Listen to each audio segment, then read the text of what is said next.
ការងារថែទាំនិងគ្រប់គ្រងបរិយាជារីក្រុមការងារជួសជុលយើងខ្ញុំបំពេញការងារដោយភាពច្បាស់លាស់លឿនរហ័សនិងមានគុណភាពជំរាបសួរខ្ញុំបាទឈ្មោះជុំពងខ្ញុំបាទឈ្មោះយមលៀងជំរាបសួរខ្ញុំបាទសេកស៊ីណា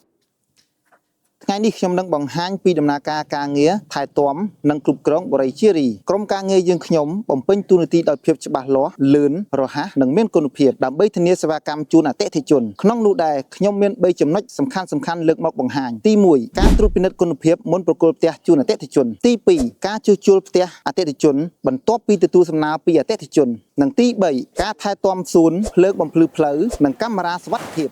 ការត្រួតពិនិត្យគុណភាពមុនប្រទល់ទៅអតិថិជនក្រុមការងារគ្រប់គ្រងបរិយានឹងធ្វើការយ៉ាងម៉ត់ចត់ទៅលើប្រព័ន្ធទឹកប្រព័ន្ធភ្លើងសម្ភារៈប្រើប្រាស់ជាដើមបន្ទាប់មកផ្នែកគ្រប់គ្រងបរិយានឹងធ្វើការត្រួតពិនិត្យគុណភាពម្ដងទៀតដើម្បីធានាថាផ្ទះស្អាតមុនពេលប្រគល់ជូនអតិថិជនទី2នៅពេលអតិថិជនជួបប្រទះបញ្ហាកំហុសសម្ភារៈប្រើប្រាស់ក្នុងផ្ទះអតិថិជនអាចធ្វើការស្នើសុំជួសជុលតាមរយៈផ្នែកសេវាកម្មអតិថិជនដើម្បីស្នើសុំការជួសជុលក្រុមការងារចុះពិនិត្យដោយផ្ទាល់និងកំណត់ពេលវេលាឲ្យបានច្បាស់លាស់ដើម្បីជួសជុលជូនអតិថិជន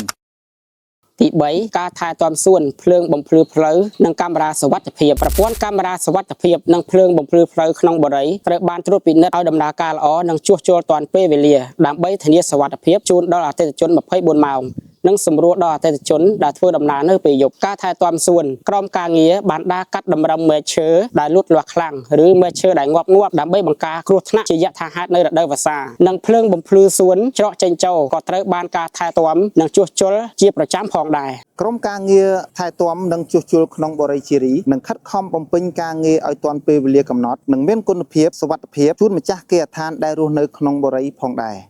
បូរីជារីគុណភាពសុវត្ថិភាពនិងសុភមង្គល